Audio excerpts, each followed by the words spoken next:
Welcome to Hermit Woods, where there's a story in every bottle.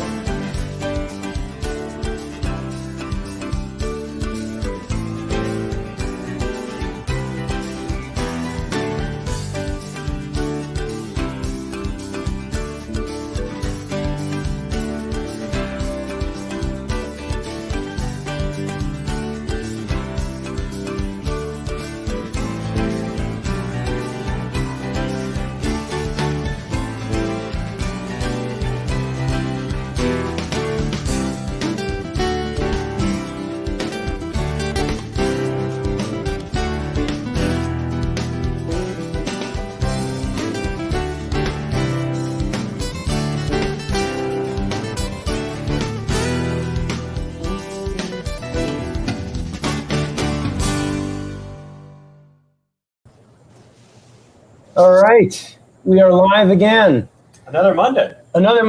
It's a Monday already? Wow.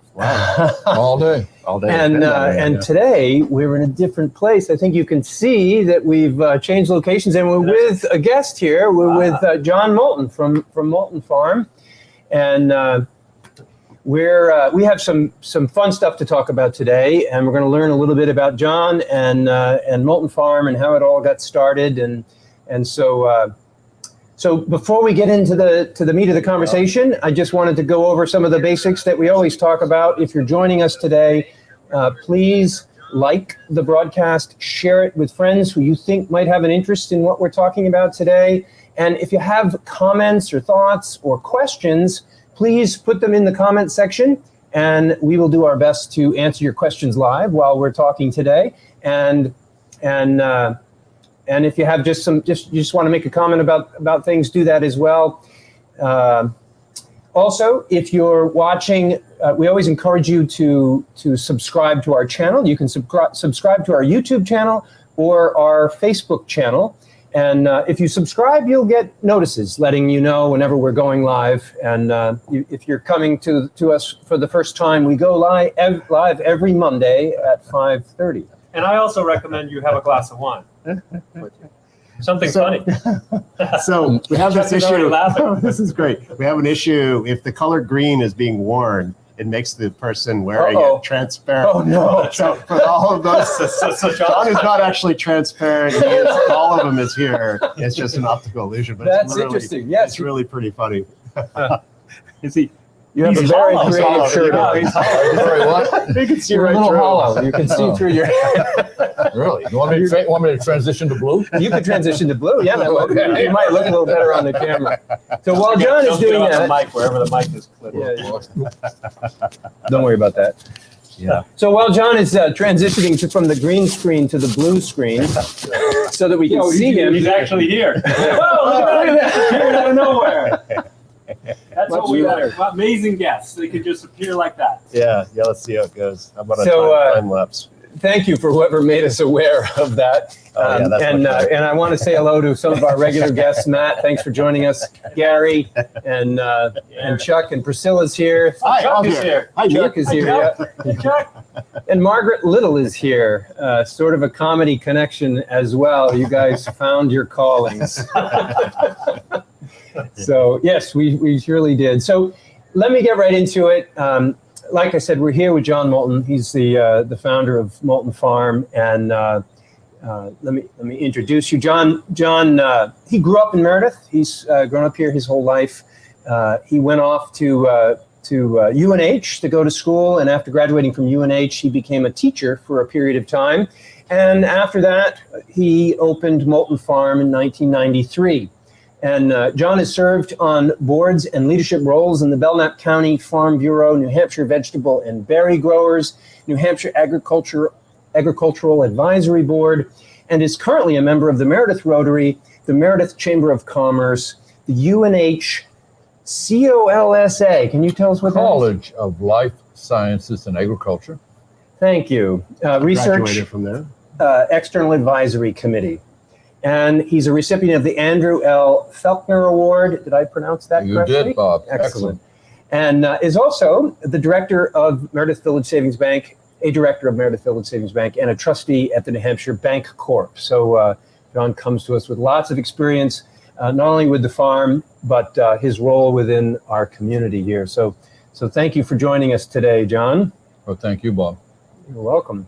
And we're going to first spend a little bit of time just getting to know. Sir, wait, he's a teacher. Excuse me, I forgot something. You guys all know.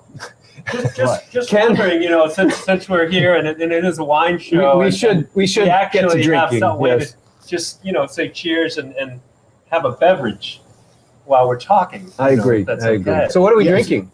Yeah, so what are we drinking? We have each of us have a quarter of a 4-pack. What? Is this our sample This is our 4-pack? sampler 4-pack, yes, which John sells here at the shop. As Wow. we do. do. How Excellent. about that? And I have the Petite Blue. Dolgo. You have the Dogo. I have the cider.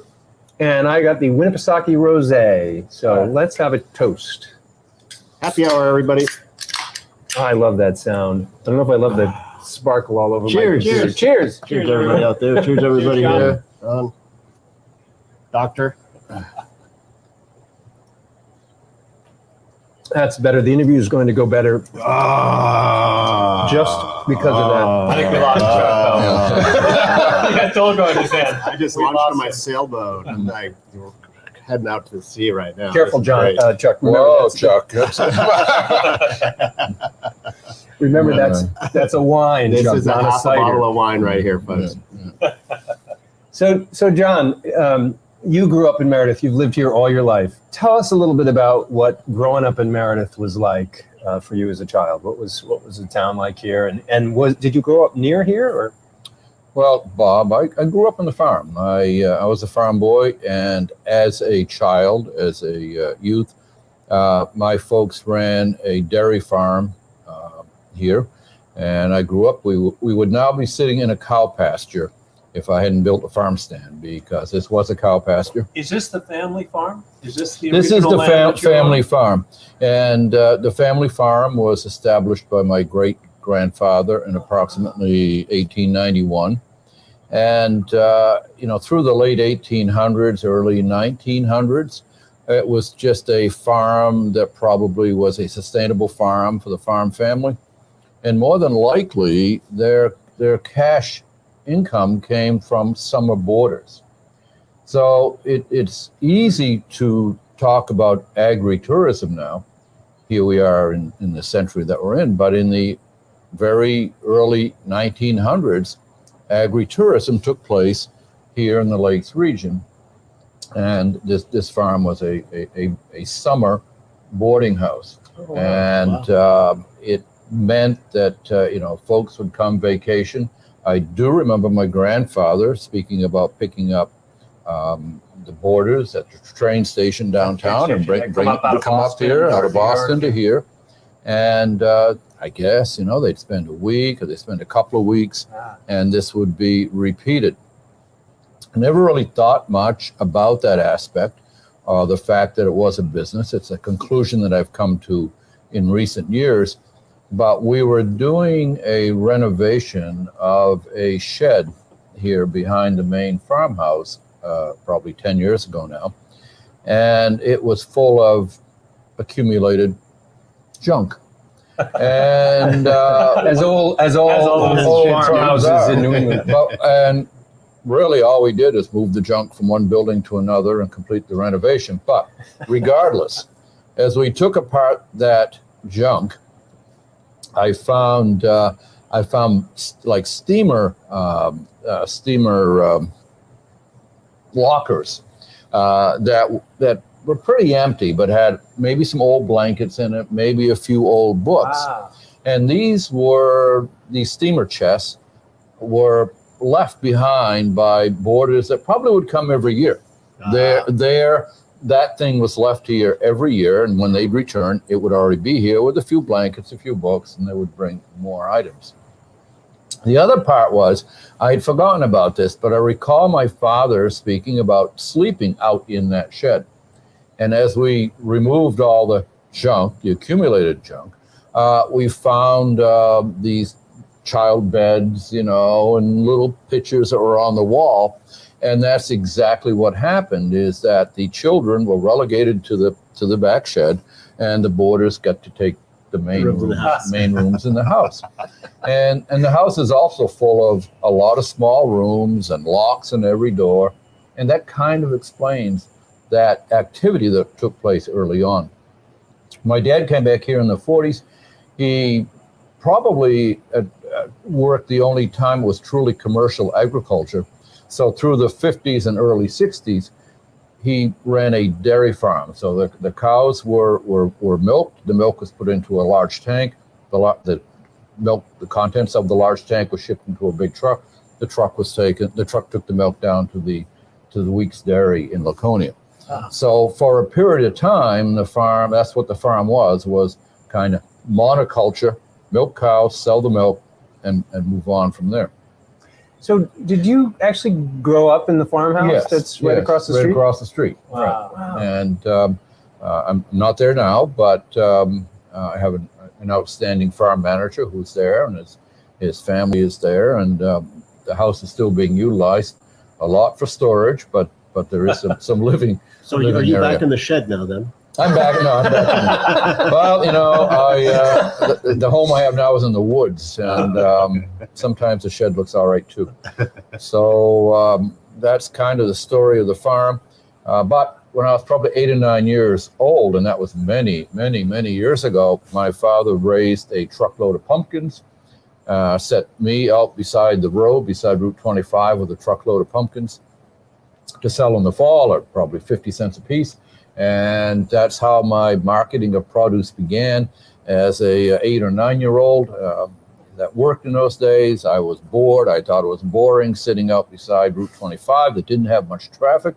I really didn't see any sense in it, but that was the beginning of the college fund, and that was the beginning of my produce marketing, and then eventually grew into a picnic table here at the farm.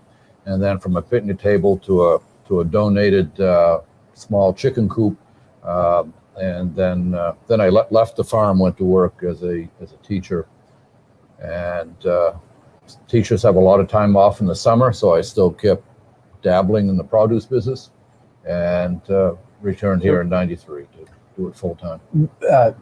Stepping back just a little bit, I assume you went to Interlakes? I did High go school? to Interlakes. Yeah, I was at night. Yes, I was a graduate from Interlakes. What kind of student were you there? I really was not a student. Well, you had to walk to school uphill both ways. Yeah, no, Almost literally, right? I walked out to the end of the road for the bus, We got a bus. and the bus was the best part of the day. I liked equipment, I liked trucks, so the bus was the most interesting part of the day. Came from Center Harbor and picked us up on the way by. And, Excellent. So, but you, after high school, you pretty much went directly off to UNH? I went to UNH, and right out of UNH went to, I was an education major, went to teaching. I went to work for Pinkerton Academy in Derry, New Hampshire. Oh, okay. And enjoyed that. I enjoyed that job immensely. I to this day, I missed that job, but Derry was quite a hike from here. So You're still living here while teaching? my residence was always in Meredith. I did maintain some off-site or Derry residence for a while, but never only as a temporary thing. But I've always been a Meredith resident. How many years did you teach at Pinkerton? I was there 17. 17 years. Yeah, 17. So that was a big decision to leave a real job to come back to Meredith to be a farmer. I was going to get to that. That's a big, what was your subject matter? Yeah, what did you teach? I taught horticulture for 10 years, and for 7 years I was their cooperative education coordinator. So I was the business contact person. Did you run like a farm program with the hands-on sort of stuff? No, I dealt with all industries. Yes, I did have when I was actually doing horticulture, we had a greenhouse. Yeah. And we tried to do as much hands-on. I remember I arrived at Pinkerton as a substitute, and then the headmaster I probably wasn't handling that class very well as a substitute teacher because I was there the week before April vacation. Oh, my goodness. Oh, my word. And That's last week. last week. And Pinkerton had a very strict discipline code that was actually helpful to a rookie teacher. But as a sub, I remember the headmaster coming into the classroom 2 or 3 days into my long-term sub. And he said, you know, Mr. Moulton, these children love to get outside to do things, to work outside, to go on projects of field trips. Pinkerton had a very large campus. So I knew immediately what he meant then is get them out of the building and it would be a lot better on the surrounding classroom. So we did. I always, after that, worked on hands-on projects. Oh, that's great. So let's get back to the making the decision to leave a 17-year career. I'm assuming you probably had a fair salary, maybe benefits and some longevity potentially there. And then you decided to leave that and come here and open a farm, which we all know is a relatively easy job. You can no risk. No risk. There's a saying: you can take a boy off the farm, but you can't take the farm out of the boy. And I think that has a lot to do with it.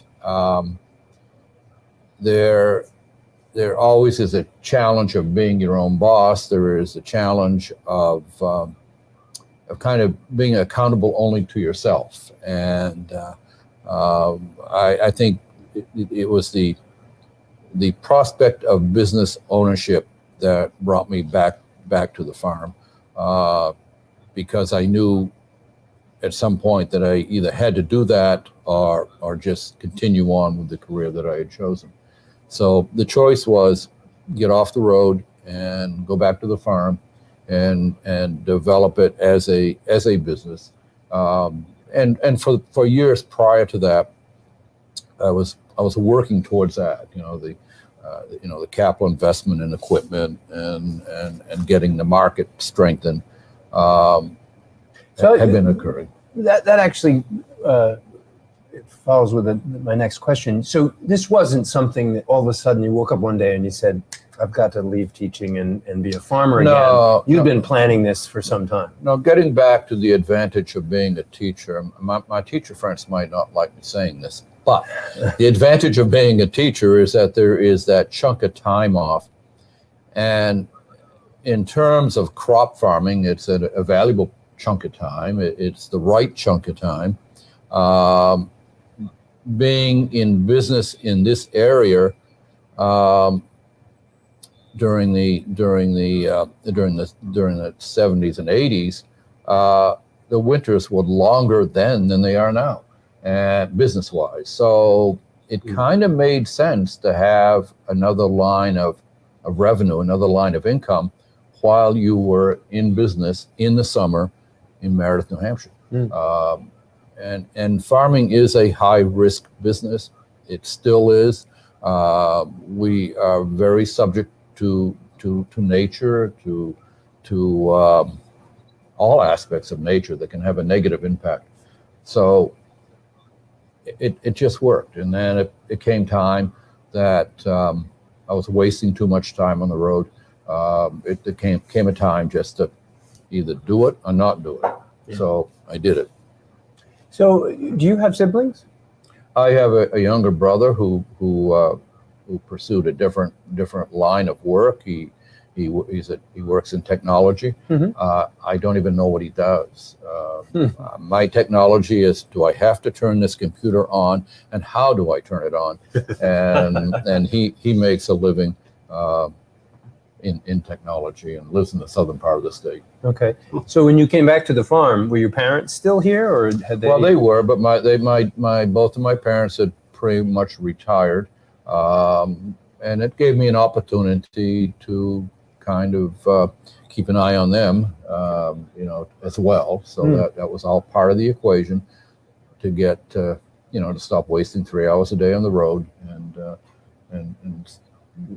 work back in Meredith. Did they think you were crazy for the? Well, my father did, absolutely. Absolutely. Yeah. That's a good sign. Yeah. Probably. What are you doing? Yeah. You can't make money selling pumpkins. Or, yeah, no. They have Absolutely. kids these days selling pumpkins and whatnot. Yeah. You must have been thinking about that, though, the days of early days sitting out with the pumpkin patch, bored as tears. Yeah. It's a little different around here, John, than just a Yeah, Well, you know what it comes down to now, Bob, is I would welcome sitting out out. He put me out in this old Ford truck, which I regarded as a terrible piece of equipment in those days, and now I'd love to have the old Ford truck. Yeah, so, you and a lot of other people. but yeah, it's different now. So you came back here to start the farm in '93. What did the farm look like in its first year or two? Well, What did it involve? I think in agriculture at the time, in retail marketing, I had made up my mind that we'd be a retail grower. So that meant that anything we grew, we would be selling directly to the consumer. It was that's a very clear, decisive decision. And I was going to be a retail grower. But I'd also studied enough to know that in order to survive, there had to be a great deal of diversity. So my first year back, I made sure we had strawberry beds established. We immediately built a couple of greenhouses. And that was the beginning of the diversity to ensure that on lean years, the farm would function as a farm. My management team, our core mission is to keep farming and not to be a grocery store or a wine shop, but to keep our farming practices very active and forefront in the business plan. But farming is a high-risk business, but through the diversity, we're hoping that we can weather the multiple growing crises that will occur. I mean, they just are going to occur. Yeah. So, just real quick, getting started, I got to imagine, we started a business and I know what it's like. It's a big investment. And I think a farm with tractors and greenhouses and you needed a little bit of cash to start this. Were you able to do this from savings? Did you have investors? Did you have... I just worked, Bob. Then that's probably why I kept teaching for 17 years, because So you built it. I just kept investing and investing and investing. And I'd like to tell young people the story about my first brand new tractor. It was a 1980 Ford, purchased right down here in Meredith. Wow. At the And Ford shop on... what's the car wash now? That was a Ford Tractor. that was a Ford tractor. Chuck knows that. Yeah. That was a Ford tractor dealership. And I borrowed the money to buy that tractor. And I paid 18.5% for that loan for that tractor. And you're sitting here having heart failure, but that's what happened in those days. I mean, that's what it was like. That was the 80s, right? That was the 80s. Yeah. So how foolish. Well, it wasn't foolish. That's the way it did, but that just compounded. You had to have it. Right, You know? right. Do you still have that tractor? No. No, I don't. But you got your money's worth out of it, I'm sure. Well, it did, and then then you have to get a bigger one. Then you have to get a 4-wheel drive one. Then you have to get the ones with the cabs and so forth. So it's just a continual investment and reinvestment, and that just goes on. And you try to take very good care of that stuff. And So your first couple of years were building that. So when you first landed here, you were growing the farm, increasing your crops, increasing your equipment, and increasing the market too, and growing your market. growing the market. Yep. And you grew the market through your diversity, meaning we first offered garden center items, simply tomato plants and petunia plants and pepper plants. And that started you off in the spring. So by the time the summer crops arrived, you were already in business. People were used to coming or used to you being open, and you just kept cycling through spring, summer, and fall. Back back in the part-time days, you would maybe get open sometime after the 4th of July. It would take people a few weeks to find out you're open. Yeah, you're at the peak of the corn season then, but it was always some lead time before folks realized you were open. But by diversifying, we had other reasons to be open. And again, we're always keeping our retail push alive. Always trying to push good customer service and being available to people and putting out a good product that we produce, that we grew here, whether it be in a greenhouse or whether it be out in the field. You did a market research. You hired a company to come in and they sort of described to you what you ought to be doing and what sort of ratio of things, or is this all your intuition from life experience? Part of it's intuition, but coincidentally, back in the 80s in particular, and even into the 90s, UNH, through cooperative extension, offered opportunities for us to participate in market research to your market. I mean, not well, but even statewide, that's fine because we're not enough like other parts of the state. I also had a very good customer who helped us design some surveys. That was his background. He was a marketeer or a researcher by profession. And he said, John, I'd like to help you do some surveys. I'd like to help you with your marketing plans. And he did. So it was that culmination of taking advantage of what was out there.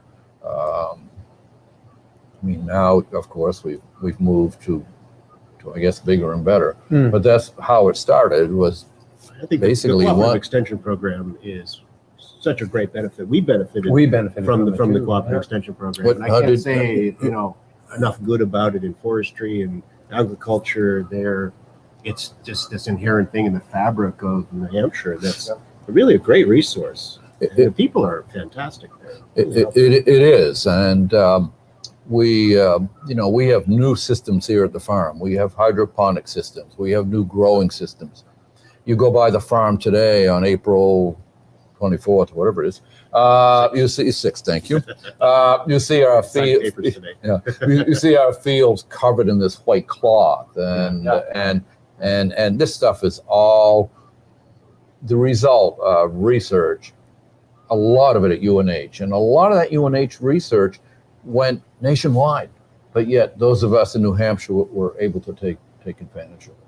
Yeah, that's a great story. How many years from 93 when you started the farm to when you started to feel like you were okay financially, that this was going to work, that the decision you made to jump ship as being a teacher to running this farm was not only a good decision for your health and well-being, but was going to financially be able to support you? I haven't made that decision yet, Bob. I thought that was going to be the answer. Maybe next year. That's how this year goes. Yeah, this year goes. I mean, anybody who's been in a small business, it is so difficult to get comfortable, I think, Bob. I don't know how you guys do it. Oh, no. I mean, if we turn that around, none of us are comfortable ever. The situation. It's always growing. It's always changing. You never really know what's going to happen that year. You try to gear yourself up so that things do go well. You have the products there and the experience for people to come in through. And at the same time, if it doesn't happen, you're worried about what do I do if it really doesn't roll the way it should roll. It's endless reinvestment, right? I mean, you're always taking whatever comes in is going out the door to the next thing you're going to be doing. Absolutely. But if you don't do that, then what are you doing? Well, that and that's what makes it. If there is enjoyment to running a small business, and I do have to ask myself, yeah, I enjoy this. I ask that question frequently, but if there is enjoyment, that enjoyment is that constant looking for the new way or the new aspect or it's not like you hit some plateau and you're like, okay, now I'm just going to cruise and sit back and ride it on into the We've future. arrived. The Moulton Farm will never not, change. We're going to grow like pumpkins and it's constant change. Yeah, it's going to be constant change. and I am so lucky because I've got a management team of young people that they are as passionate as I am So this change comes easy. That's great. I mean, do we make the right change? Is every step that we take a forward step? I hope so, but maybe not. Yeah. But at least with a group of passionate people, even if the step gets off course a little bit, they're working hard to get it back on course. And that's, and if you want to, we talk about the farm, and we've been talking about the farm, we've been talking about John, but the bottom line is that I depend on a lot of good people to keep the farm moving, and yeah, I got to say moving forward. But it's more difficult every year as we take on new projects. Just to do a new project seems much more complex than we thought it might be. But we pulled it off. How many people do you have involved here? We have a nucleus of, there are 7 of us that are the employed management team, year round, type and core. And then we put about 15 to 16 are full-time employees, but we do shut down for the month of January and most of February. So that's when they lose some time there. And then we'll take on another 15 to 17 seasonals, but it could be full-time or they could be part-time, or you just do what you got to do to get through. To get the job done. You get the July. Yeah. We still hire a lot of young folks. We do not hire any offshore labor. All our labor is local labor, and this labor is our largest input by far. You might look around at a greenhouse or a nice tractor, but none of that comes close to what our labor expense is. Yeah, that's amazing. So 40 some odd people. Active at the Moulton Farm to make this all happen. That's fantastic. That's a lot. That's a lot. One of our club members, Matt, asks if your customers are as passionate about what you and your crew are doing as you and your crew are. There's no question. I have an incredible group of customers, and I meet them all the time, and they are. And they are loyal. They are friends of the farm.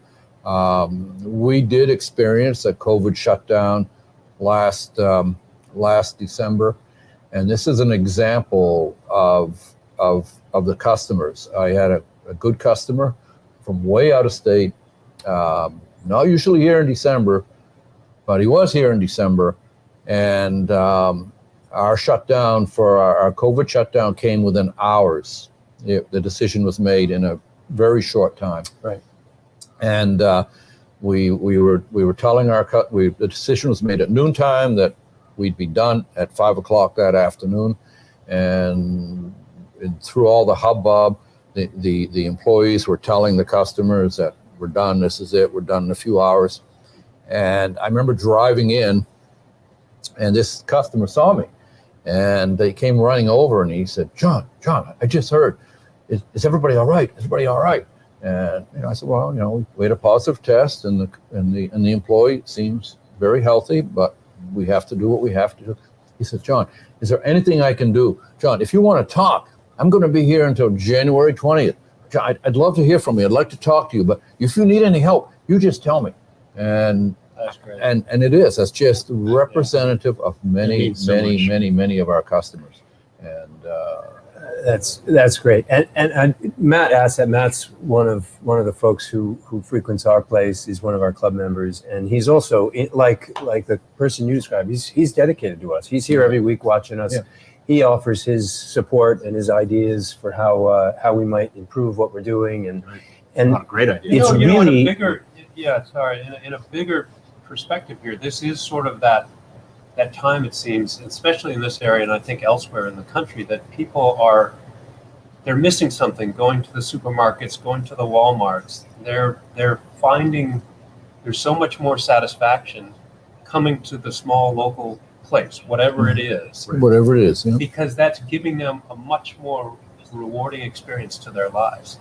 And it goes both ways. Yep. Everybody everybody benefits Well, from this situation. It's what I was about to get to, is that one of the things that makes my coming to work every day is not only the team that I get to work with and the creative people that help shape and bring our business into the future, as you said, but seeing the faces of all of those people who we've come to know over 10 years of business, who come into the shop on a regular basis, and we've gotten to know quite well, and they've gotten to know us well. And so it's like an extended family. And it is. And, you know, and another story, this summer had to deal with the crowds. This past summer, we had to deal with the crowds. We had to establish lines and control people inside the farm stand and social distancing. Social distancing. Yeah. Thank you, Bob.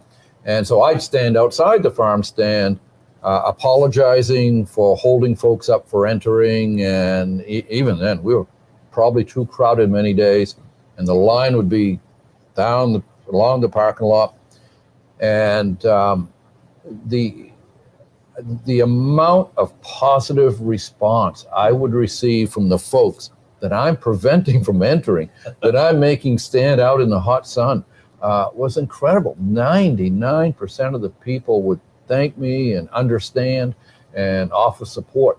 So if I've been having a real rough day, I'd actually just go out and visit with the customers for a while, you know, because they would just pump you up and you appreciated it. That's sure. Was there 0.1% of the customers that? That's the way it is. No, and I have to concur. It is our customers that got us through this. I mean, it was a dark day when we closed back last year, back in March. And, you know, we built our business for 10 years, and all of a sudden we're shutting our doors. The first time we shut our doors since opening full time 7 or 8 years before that. And it's the customers and their feedback and their support and their, you know, outreach that made me realize it's going to be all right. We're going to get through this, and we'll get through it together. So, Matt suggests this should be a new model for American commerce. So. Exactly. That's I think. Well, I think what people are voting with their dollars right now. They're coming to the Moulton Farm. They're coming to the Sherwood Farm. They're going down to Apple Hill Farm. They're going to those places where they're getting much more for their dollar than just the package they walk out with. Yeah, and that's great. It's, you know, I'm fully on board with all of this. We were talking about this earlier, but the truth is that we are so dependent on California for fresh produce. There's, if all of a sudden the trucks can't come here from California, Moulton Farms greenhouses aren't going to feed everybody. It'll be overwhelmed very quickly in this region. Yeah. I mean, so this ought to be, and I think we ought to promote this more, just as a matter of sense of our economic security and well-being, and also employment and jobs. I mean, the amount of people that you employ here is fantastic, and that these are all good things for an economy and a local community. And I think add to that health. Produce that's produced. I mean, am I wrong? If you produce produce in California and have to transport it 3,000 miles across the country, if you got to lose nutritional value, there's got to be something about that's challenging, right? Well, of course, you know, I don't think the nutritional profile changes any, but we are not organic growers, right. But our cultural practices are often engage organic activities, and our cultural practices often avoid certainly the preservatives that's added to some of the shipped produce, and I mean, but the point, you know, I think Chuck or Ken made, the reality is this country is very dependent for food from elsewhere.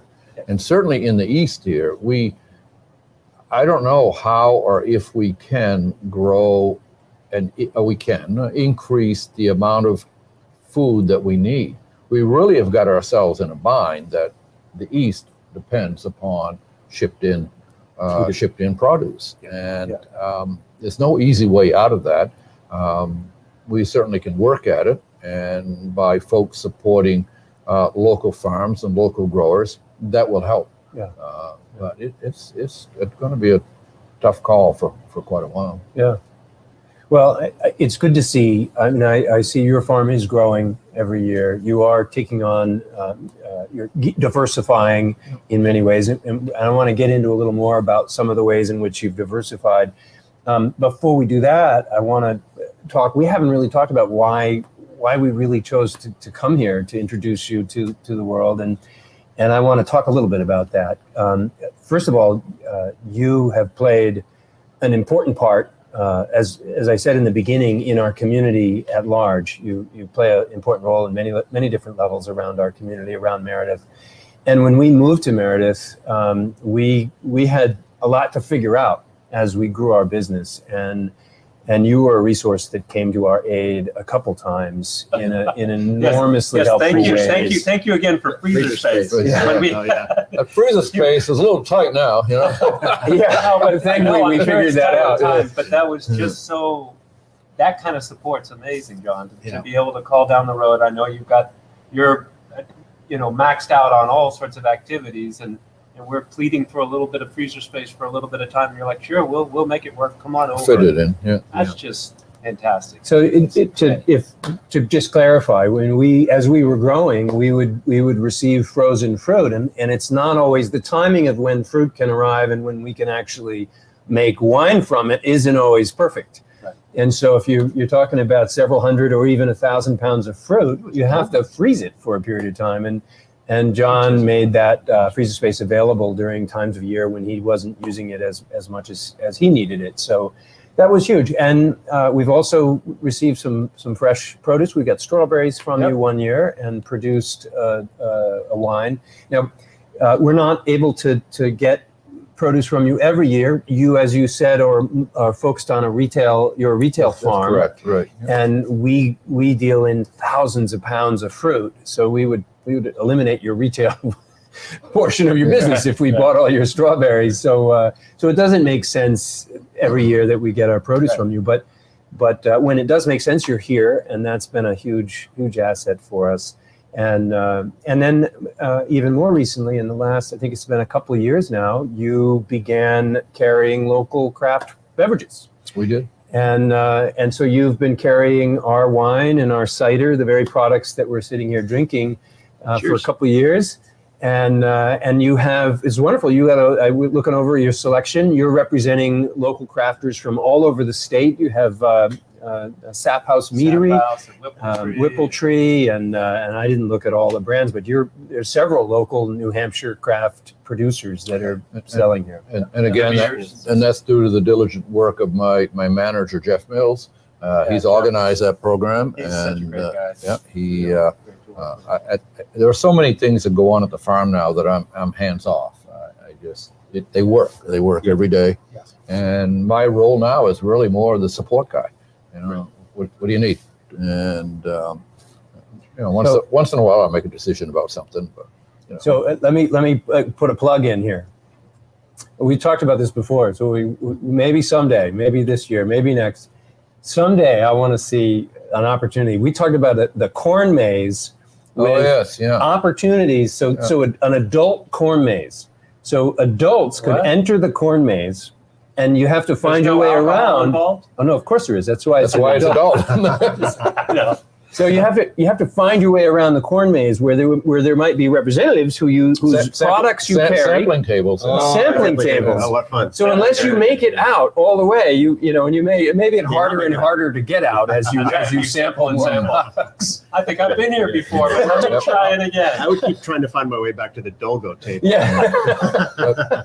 but so Bob, correct me if I'm wrong, but the challenges became trying to remain compliant to all the regulations. We'll cover that. All right, cover that. Okay. We cover that. Yeah, we know people. I think we can. I think we can make this work.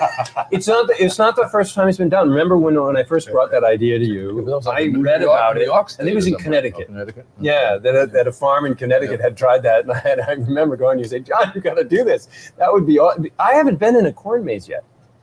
I've never been in one, and I always think it'd be kind of cool. But Well, it's for I think kids. we're bringing the corn maze back this year. We left the corn maze out of the program last year due to COVID. That We makes just sense, couldn't deal with any more Yeah. people. But right now, the plan is probably the corn maze. So Awesome. So I'll talk to Jeff. yes, See if we can get the get the wine the thing state going. regulators to give us permission to roam the field, the corn maze field with. A one-day corn maze liquor license it's all that would be required, right? Well, we actually extended our beer and wine license to a controlled area Yeah. out on Main Street Yeah. during an event that we held on Main Street. Right. So as long as it's a controlled area, and I don't know for Corn sure, maze is very Corn maze. controlled. but if you it's a corn maze, It's it's 4 acres corn it's maze. quite controlled. Pretty controlled. And as long as you had to see an ID in order to get into the maze, Yeah. you Wow. could If you ensure. could pull this off, Bob, we could do Stay anything tuned, with everybody. alcohol. Stay tuned. Yes. Well, as long as John, as long as you're willing to attempt this, I'll be happy to work with Well, Jeff to see if we can well, pull it I off. tell you, I made a deal with Jeffrey Yeah. in the beginning on the liquor stuff. Yep. I said, Jeffrey, I'm too old to go to jail. It's up to you. Well, I think we could probably figure it out. And by the way, we have I should share. This is the this is a glimpse of the collection of wines and beers. You also have, I see, a number of beers from Twin Barns. So Yes, yeah. That's a new. I think that was new this spring. yeah, that's great. Supporting all It's- the local places. It's supporting the local folks. Yeah. Capital Brewing, and it's really Yeah. local. I mean, this is local. I mean, And that's Great. that's why we're here. That's why we're here. Because our success at Hermit Woods is really depending on the success of our community, Right. the success of Main Street in Meredith, the success of the community at large, and the relationship and partnerships that we have with the farmers that produce our produce. And Bob, that is so true. And you know, I have been a Meredith resident all my life, and I've watched the ups and downs of Main Street. And to see you guys come in and do what you've done at one site on Main Street has been very, very encouraging. And if we can repeat that a few more times, everybody on Main Street will benefit. Yeah. And I think Main Street's looking better right now than it has for a number of years. It's going to keep going, John. Right. No, It's it's going to that's- keep going. the ball is rolling. That's what we all hope. Yeah. You asked about Meredith, and you know, even when I was teaching, I was running ski tours, and we would run groups out to Lake Placid.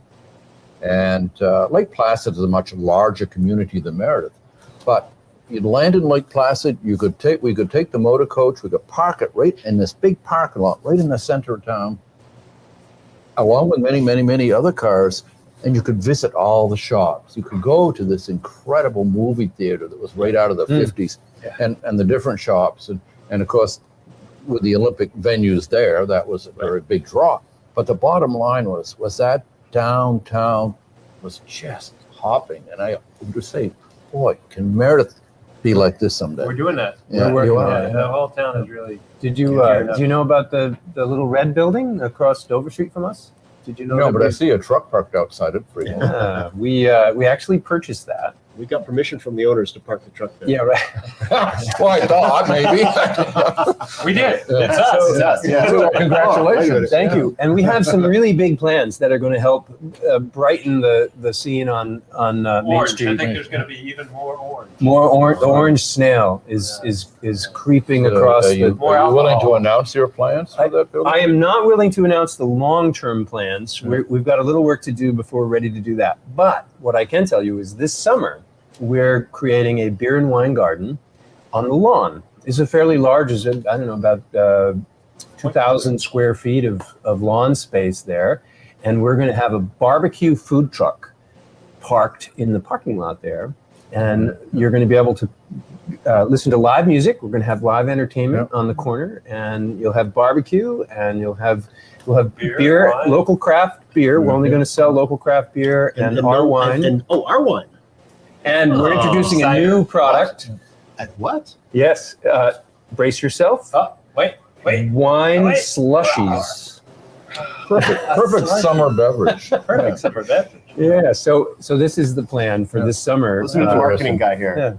Yeah. He just encapsulated Don't listen. that. Don't listen. I don't hear It about hurts slushies. Ken and Chuck's ears every time I mention wine I slushies, take but my precious Dolgo and turn it into a Slushy? delicious Delicious apple, ice cold, summer perfect slush. That was Ugh. a barbecue. It's tough. You got some work to do with your own crew, huh? I know. Tough. I know. Tough. I let them go on every now and It's then. tough. But He's gonna kill our mics in a moment. I have the power. Yeah. Bye, guys. Oh yeah. Okay. Well, here we go. Oh, that's good news. That building has been vacant for 14? quite a while. 14 years. 14 years. Maybe Does the 15. canal go into that or something? It does. It does. You know, Ken's got this great idea. That canal that goes under that building was actually the first electric power produced in Meredith came from water going over the falls. I didn't know that At piece. Mill Falls. Yeah. Yes, at Mill Falls. Yeah. That chute went Yeah, over yes, Mill yes, Falls and correct. produced the first electric Electric power in generator. town. Yep. And so we are hoping, and I don't know what the possibilities are, but we hope to drill into that tunnel and drop a water power generator Turbine in there. in there and generate power to Make power beer. some portion of our future business Make- on that corner. Make alcohol. Alcohol? What? Alcohol? No, it's not gonna be alcohol related. It's a beer and wine garden this summer. Food It's a trucks. beer and wine garden, food truck. Yeah. That's right. Make out. This summer. Put the party lights. I was talking about- We're gonna light the party Oh, lights. party lights. Yeah. Okay, all right. Good. Well, we got that cleared up. Yeah. So yeah, lots of change coming there. But yeah, that's been something that's been important to us since the beginning, is our community, and making sure that not only do we give back to the community, that we do our part to help other members of our community grow. And 2020 actually shined a spotlight on that. I was so amazed when we all started to have to shut down. So many different organizations and businesses took it upon themselves to not only talk about their own needs in place, but to shine a bright spotlight on the other businesses in town that needed help and needed support to get through these difficult times. That was true. Yeah, absolutely. Yeah. I mean, that's the beauty of being in a small town. I mean, and even in our agricultural community, which is outside of this area, you know, we don't regard ourselves as competitors. We're all just trying to do a good job and support each other. And, Yeah. As we all succeed, others. The area will area succeed. succeeds. Everybody floats higher. Yeah, Everybody that's right. does that. It's true. And you guys are just working so hard to bring that piece to downtown Meredith. Meredith has a great dynamic with the lake, all the common man facilities there. It's a big draw of boat traffic and people who have their homes and are seasonal or vacationing. They can come by boat, come to the winery, and then we have the Inns at Mills Falls that has a huge following that draws a lot of people into town.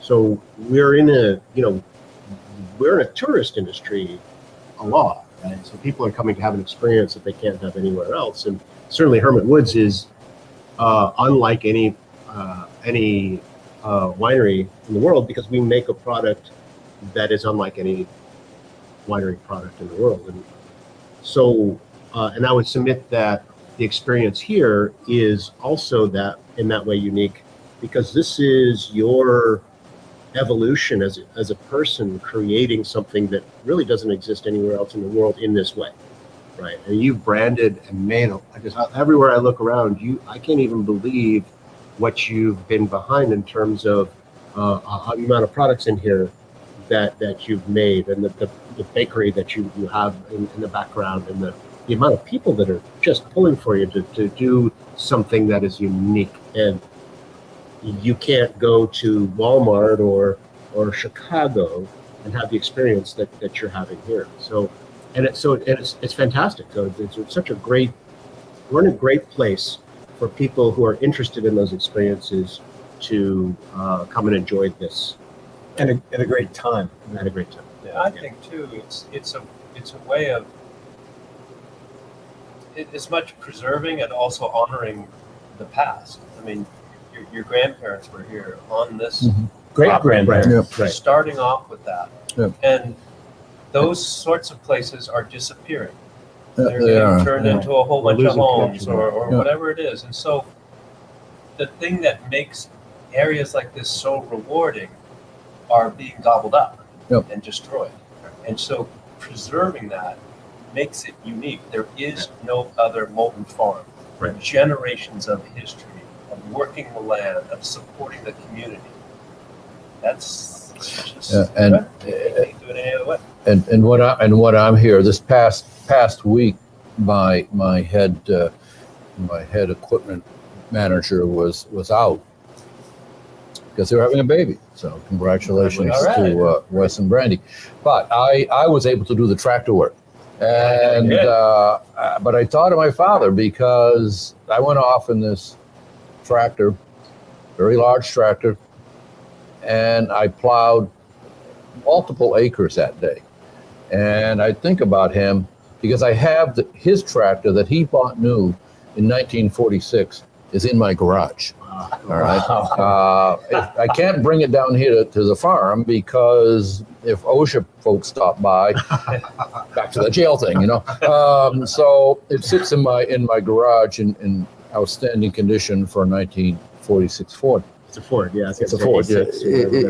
And two-end. This is a two-end.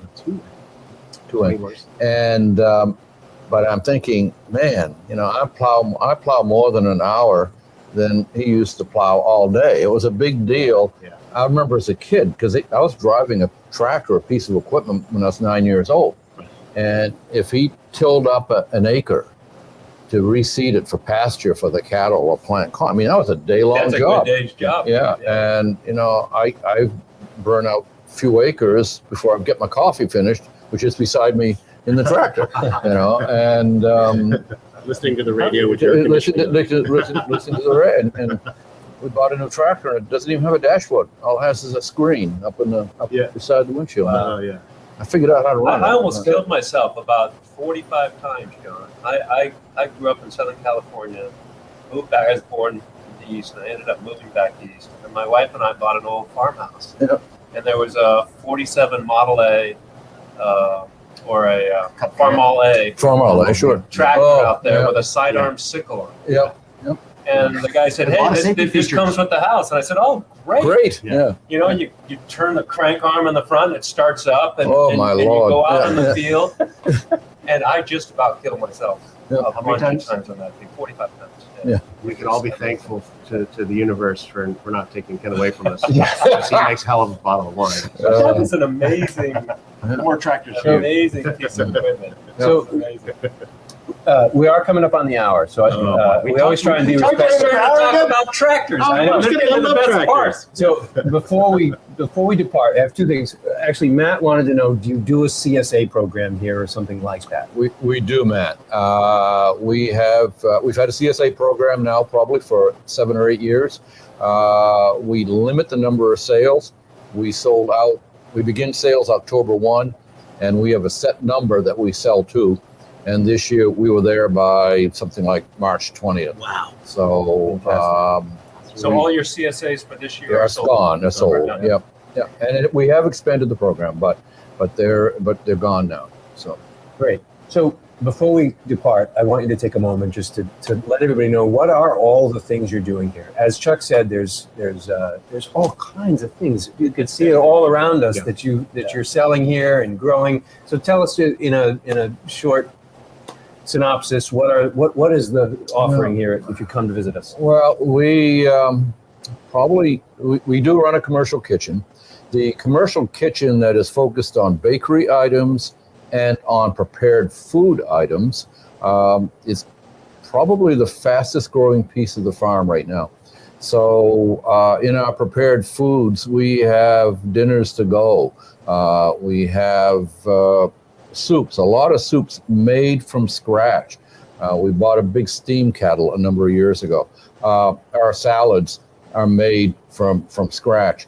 We're still trying and not taking product out of a bigger can and selling it in a small, in a small pint thing. Right. We are making our prepared foods And every time that we can, we use our own products. So right now, our fastest growing production is that of hydroponic lettuce.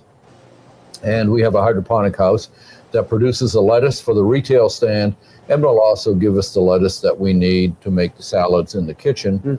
And we do ship a very small amount of lettuce down to some certified farm-to-table restaurants in Manchester. We're able to do that because we run our own truck. We send our own truck to the produce center in Chelsea to bring back produce that we can't grow or don't grow here in the farm stand. So we're cutting the middleman out there. It's coming right from Boston on our truck a couple of times a week. We have a wonderful fish vendor in Sal's Fresh Fish. His background is a family business in fish. He still has relatives that own or rent space on the Boston Fish Pier. We have another outside vendor, the cider donuts, the cider bellies have been very, very popular. And all of these people, like my people, work very hard to keep their product fresh, to keep their product exactly the same, and to make assurances that what you get here one day, you're going to get here another day. But we are growing more and more in the fields. We've got corn in the ground, we've got peas in the ground already. They'll be planting lettuce, broccoli, cabbage, and all that stuff out tomorrow, I think is on the plan. And we try to grow every crop that can be produced in New England. And then we're growing tomatoes in a greenhouse. We have green tomatoes now the size of baseballs. Wow. And that's in a not a pure hydroponic house, but a house that's running on constant feed, and we're growing in a peat-based soil. Nice. In our greenhouses, we're trying to control our pest problems with beneficials and natural predators. It's been working very well. So what do I see for the future? Just more and doing what we do better and more efficiently. That's great. How many acres are you farming here? Another story. So we grow in about 35 acres here. Yep. And then through very, very generous landowners on 4 different farms, we are growing another 35 to 40 acres of our crops. Wow. This gives us, this farm here tends to be a wet farm. The soils don't drain well. On the land that is given to us to use, it is better drained. So, and I've got and that's a big piece of this farm, is I have these incredibly supportive landowners at various sites, mostly all in Center Harbor. So when you see our machines headed down Route 25, they're headed off to our very, very generous landowners that we have the land from. That's great. Well, we're at the top of the hour and then some. So I wanted just to toast to your farm. Cheers. And to working together to make our community a better place. Yeah. And thank you for coming up, guys. Thank you. It's been, this is interesting evening. You're welcome. I learned and I'm glad I wasn't transparent. That was funny. So thank you everybody once again for joining us. We will be back every Monday at 5:30. We don't know where we'll be next week.